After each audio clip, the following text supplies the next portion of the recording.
Hello and welcome to the Autism News Network podcast. My name is Dr. Frampton Gwynette, and I'm from the Medical University of South Carolina, joined today by the one, the only, the Godfather. Thank you for having me. Absolutely. You've been involved with this pod since day one, haven't you? Yes. Yeah. Hey, even though it's only about 2 weeks old, the idea is strong. Basically, I'd like to get your vantage point on what you feel causes autism. Sure. Yeah. I know we had a discussion on it a while back. My personal feeling has always been people are trying to narrow it down too much to one individual thing that is going to cause it. And okay, we can avoid that thing and we'll just get rid of autism altogether. Right. Autism is a spectrum disorder, correct? That's right. Autism has many different presentations. You have verbal, you have nonverbal, you have all kinds of different issues. And you can't just narrow it down that much and say that it's going to eliminate it. Because eliminating it by getting rid of one thing, you're probably going to create 20 other problems. Right. So the idea that broccoli causes autism? What? It doesn't seem to be making sense. How does that even make scientific sense?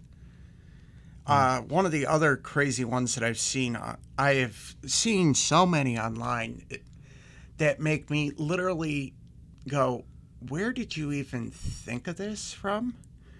The best one, though, by far, has to be disposable diapers. Right. Yeah. And I'm sorry. Last I checked, we have a study that we're part of, and it's called SPARK, correct? right. That's a genetics survey. Correct. Yeah. How do we go from a disposable diaper modifying genetics? Yeah. I don't think that works. So that one, I just doesn't make sense. Now, one that really has popped up in the news recently, I know we have talked about it before. What's your take on Tylenol? Right. So you've touched on a couple of really important ideas. And the first was that autism is a huge spectrum, and also that it's a heavily genetic condition. Yeah. And there's many reasons why people might develop autism, and they might be caused by multiple factors. And it's very likely it's multiple factors. It's always hard to point at that one thing. Yeah, I don't think it'll ever be solved by just, okay, we're going to inject you with this shot and it's going to be over. Right. It's not a virus. Right. It's a mutation. There is something there. We've got some evidentiary proof. Do we have enough yet to say this is exactly what it is? No. But that genetic modification is requiring some assistance from something else. And I think it's going to be multiple different factors that can affect that genetic modification. That's a great way to describe it, and I think that's probably the most accurate, explanation that we currently have. Yeah. And I think that, honestly, there is not a cure that I can foresee in the next 100 years that's just going to vanquish it and get rid of it. No. I think what needs to happen is not so much try and focus on the vanquish of it, focus on getting people to have a life, an enjoyable life. Not worry about, oh my God, can we just make this all go away? And no, you just need to be able to have and enjoy a life. So the idea, okay, I'm going to switch to all cloth diapers because I'm afraid that putting a disposable on my kid's butt is going to cause autism. It doesn't work like that. It's like the good old-fashioned argument that we see all too often, and I know this one drives Dr. Gwynette crazy. Vaccines. Right. What is your take on that? Sure. So vaccines, just to go through the history, they've been implicated for over 20 years, since 1998, when there was an article that came out in a very prestigious journal. In that article proposed that there is a link between vaccines and autism, and the data was not strong, but the signal, it kind of created a bat signal around the world that was very strong. So with weak data, it created a huge alarm, and that study was published by Dr. Andrew Wakefield, and through a series of events, that article was revoked by The Lancet, which is a very, very strong journal. The idea that vaccines cause autism has been refuted in study after study, not only here in North America, but also around the world. And this is important just to limit this discussion to autism and vaccines. Currently, there's no evidence that there's any causation between vaccines and autism.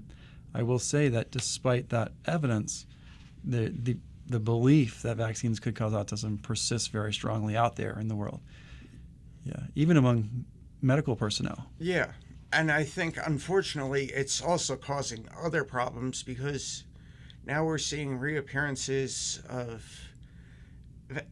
things that were basically almost dormant or non-existent. Mumps, measles, rubella. Exactly. Those are starting to come back into focus again with many pediatricians. You'll talk to some of the oh yeah, I had a couple cases this past year. Right. Why do we have because somebody heard through the grapevine vaccines cause autism. No. Yeah.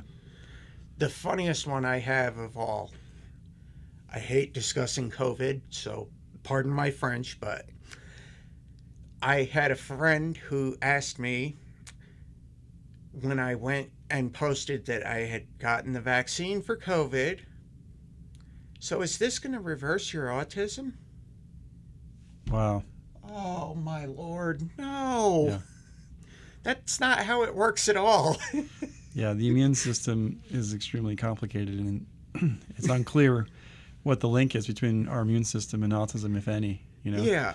One of the strongest, I think, points that I've read about is that the patterns that we see in autistic individuals begin forming even before birth in many cases. Yeah. So they've been able to image babies, that are still in utero, and they can see those developmental differences early on. Yeah. Before vaccines are even given, and so it is definitely a hot topic, and I've spoken on that. And the lecture I give is called "Hot Topics in Autism," and vaccines is usually one of the top ones. Yeah. And it is hard though. Have you found yourself getting in arguments with people, or? Oh God, yes. Many a time, many people have tried to overrule me with that. Honestly, my belief is I'd rather be safe than sorry. Mm-hmm. And unless it's going to cause me an adverse effect, I have my actual primary care is literally 2 miles from my house. If I really have a problem, the head nurse is less than a mile from my house. I have medical professionals in the area that I can contact and get the help I need. Oh, I'm having a hideous allergic reaction. I'd rather deal with it that way and have them tell me call for an ambulance or something to that effect and fix that than, oh my God, I've gotten polio. Mm-hmm. Oh my God, that's a horrible, horrible disease. Yeah, and there's people out there, in their 60s who had polio. Yeah. As a young child, and my aunt had it, I guess, early on in her life, and luckily she came back from it. She was one of the few lucky ones that came back from it. She's still walking, she's still breathing, still living. Yeah. Uh, Yeah, so the childhood vaccine story is overall one of the most successful stories in medicine. And yeah, yeah, people feel strongly, one way or the other. It's an intense conversation. yeah, One of the things that's tricky is when parents are first getting concerned about autism, for instance, at 12 months, 18 months, 24 months, that's right around the same period of time when vaccines are really, getting hot and administered. heavy. Yeah. So, but there's no evidence that the vaccines really alter the course of autism. It is also. Let me ask you: do you believe that there's more autism now than there was 30 years ago?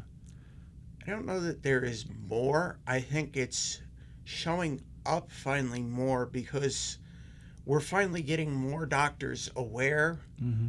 We're getting more doctors around the earth as a whole trained to recognize what autism actually is. Right.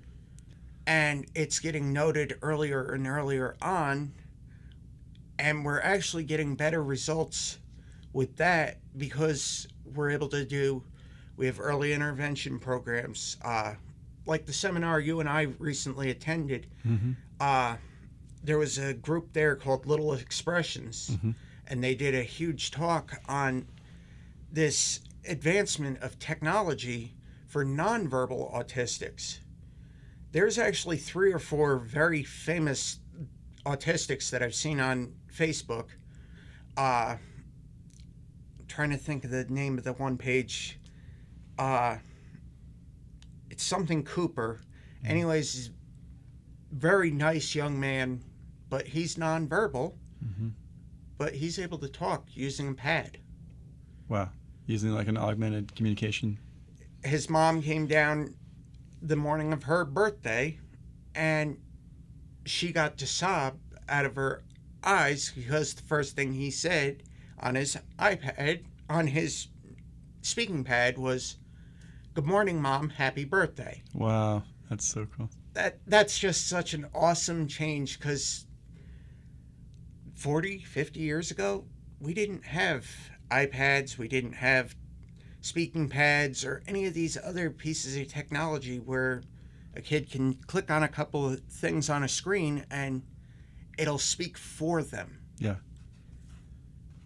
And so it helps take away from one of the things that I remember as a child, and it's one of the things that always ground my gears. Many people in my dad's side of the family who were not as well informed, as soon as they heard autism, so does that mean he's retarded? Right. And that word has Oh Lord, no. has had such a negative impact. No. Yeah, and it's That's not even close to it because so many autistics are beyond brilliant. It's not judgeable on many. IQs are off the chart. We're not necessarily retarded. We have social issues. We have sensory issues. There's multiple parts to autism. It's not just a one-faceted front. It's, again, not like a virus. yeah, it's not just an IQ. Yeah. It's a lot more facets. There is a whole process to actually getting a diagnosis. I know you talk about the DSM-5 or D. Yep, that's it. I know that is a huge amount of criteria. How many hours does it actually take to get somebody to understand and be able to competently diagnose autism? When you visit with somebody? Yeah, because I know you teach as well. Yeah.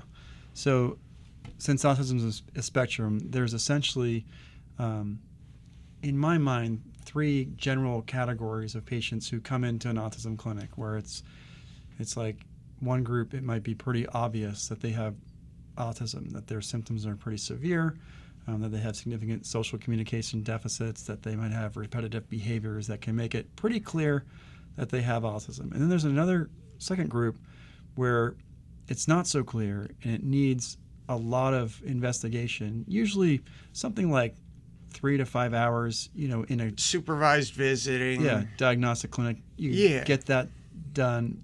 And then there's another group where it's like you're really not so sure that they do or don't have it, but they're going to need more evaluation over time. So, for instance, I work with a lot of patients who are in that third category where they weren't really identified early on as being at risk for autism, but then over the years, they slowly recognize that something might be different about them, and they kind of backed into that diagnosis. That third category, I know from your recent speak at the Autism and You seminar, that does see a lot of females. Right. Now, silly question for you. Does that also see a lot of other race? Because I also have heard that one recently. Well, that generally just happens to white boys. No. So, yeah, you're stepping into an area I think that is just so important. And when autism was first identified in the 40s, Lee O'Connor was at Johns Hopkins and diagnosed a child.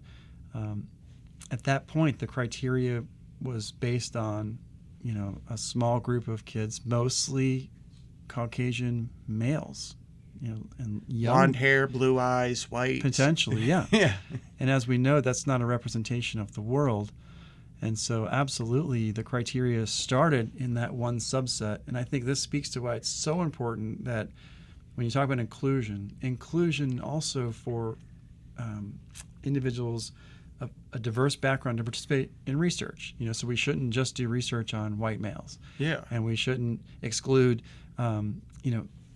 any other type of, minority or any group that hasn't had access, to research studies.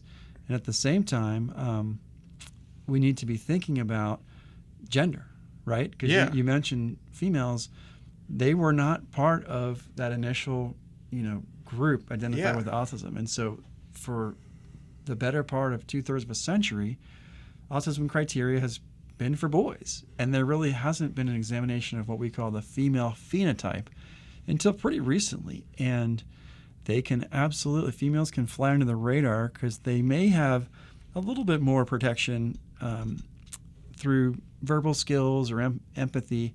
So they can fly under the radar, but it also might be that our criteria is not meant for females with autism. We need to come up with an adapted way to look for them and identify them. And not only that, so that we can give them the proper help so that they don't fall into, oh my God, they just can't work in the real world.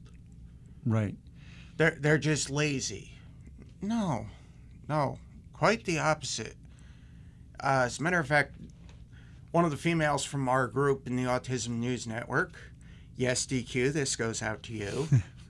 If you ever meet DQ in person, she is beyond strong-headed. She is a bull. When you put her on a project, that project's getting done 110%, and there is nothing less. That's right.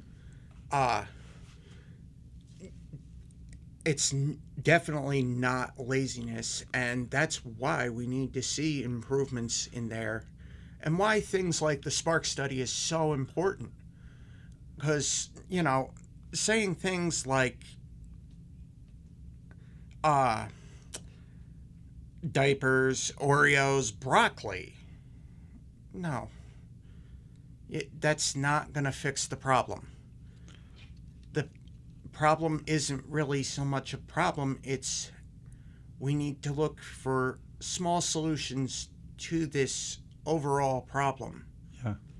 Pick the battles one at a time. There are certain things, we need to stop worrying about them so much.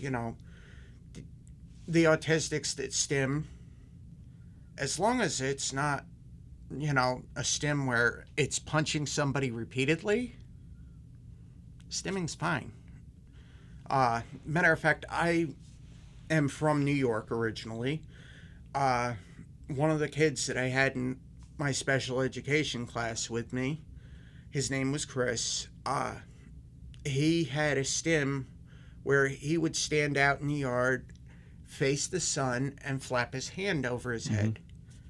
And everybody labeled him as weird, awkward, creepy. One kid had even said at one point that he was a rapist. And I'm like, Yeah. have you really even tried to get to know him? Right. That different is bad. Yeah, this different motion is bad. Mm-hmm. No, it's not even. He's just doing something to calm and soothe himself. Mm-hmm.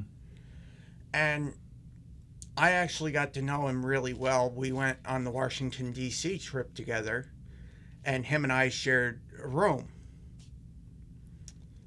He is doing very well even to this day. He works for Sam's Club at Middletown, New York, and he lives a mostly normal life. He's in a halfway house, yes, because New York is still very backwards on autism. As a matter of fact, when I left, I was being treated in a drug rehab clinic. Wow. Doesn't seem like it's on target. No. Yeah. No, it was not good, was not helpful for me. Can't tell you the amount of times that I've helped police officers. Mm-hmm. But You've helped police officers with. they had a patient come in that was coming off of high, Yeah. and became very, very violent and ended up knocking the nurse out, and nurse dropped the needle. So of course I grabbed the needle. By this point, the patient's now got the officer that brought him in a chokehold. So Yeah. sneak up behind him, stab him in the arm. Let's get him at least sedated so that the officer can live. Yeah. But yeah, that's not a place for an autistic. That's not providing growth or finding their strengths and getting them improvement to get them out amongst the workforce or out amongst the world. Yeah. You mentioned previously that finding a life, finding a way to enjoy life. What are the things that you've done to find that? Oh, that's literally a long story. I moved to South Carolina 8 years ago, and I will say it was the best decision of my life, because I moved down here. Yes, I fell apart for the first 6 months, and then I met this fantastic young doctor. I think his name was Gwynette. Yeah. And my life started slowly turning around. He got me back on things to help control my anxiety, things to help me focus, and realized that I had more potential than just getting put in a home and my parents going to a retirement home. I have had more than 40 jobs. I've probably said that many times before.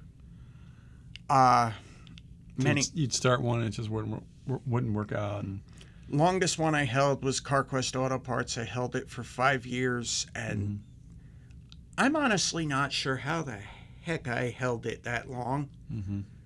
Because really, I should have been fired on the second day I was there. Yeah. But many other jobs, I was actually waiting tables at a diner.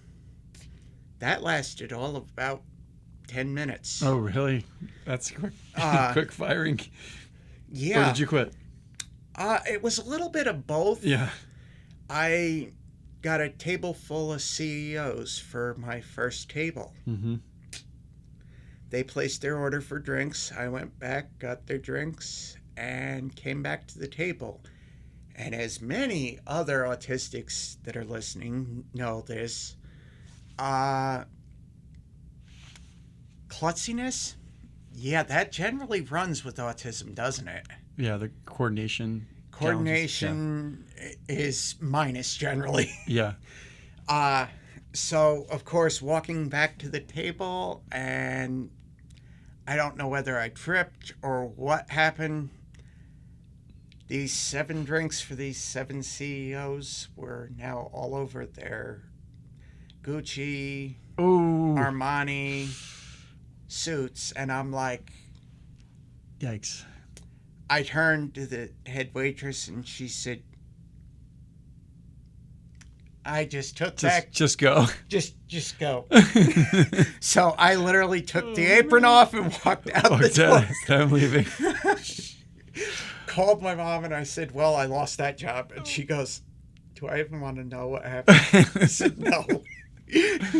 Oh boy. No, it's so important to have a good sense of humor, because if we Yeah. don't laugh, we'll cry, because Yeah. it's such a tough thing. It was definitely a learning experience for me. I learned from that point on, no, I'm not going to become a waiter, and I definitely ain't waiting on roller skates. Yes, no way. Oh man, that's great. Well, what an awesome story as we wrap up. We actually left a lot of meat on the bone in terms of causes of autism. So will you come back and do another one of these soon? Yeah, very soon. Okay. I love it. We'll have to make the plans, and we hope to hear from our viewers on what you think of us. We are the Autism News Network, and we're looking to help improve autistics, not just put you in a home. Absolutely. Well, on behalf of the ANN, I'm Frampton Gwynette. He's the Godfather, Thank you very much. and we'll see you next time.